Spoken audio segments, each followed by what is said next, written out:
Cristiano Ronaldo va Lionel Messining jahon chempionatida finalgacha borish imkoniyatlarini baholaydigan bo'lsak, Lionel Messi nisbatan oson tarafda, Cristiano Ronaldo esa o'zining oxirgi mundialida yana bir bor murakkab setkaga tushdi va u yana bir bor sinovlar bilan kurashishga to'g'ri kelyapti do'stlar. Keling hozir sizlar bilan Messi va Ronaldoni jahon chempionati finalgacha borish imkoniyatlarini birgalikda ko'rib chiqamiz. Undan oldin kanalimga obuna bo'lib qo'ying. Unda boshladik do'stlar.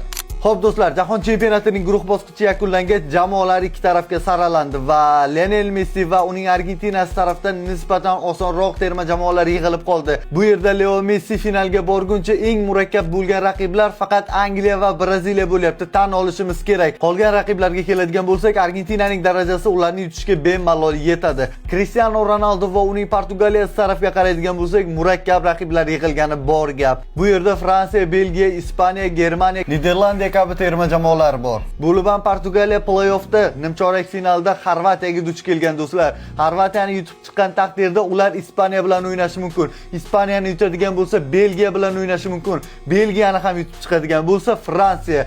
Mana shunday jiddiy raqiblarni yutib finalga borish kerak. Cristiano Ronaldo o'zining oxirgi imkoniyatidan foydalanayotgan bir paytda mana shunday og'ir yo'lga duch kelyapti do'stlar. Xo'sh, Cristiano bu yo'lni bosib o'ta oladimi? Portugaliya mana shunday setkadan ham tirik qolgan holda jahon chempioni bo'la oladimi? Fikrlaringizni kommentariyada qoldiring.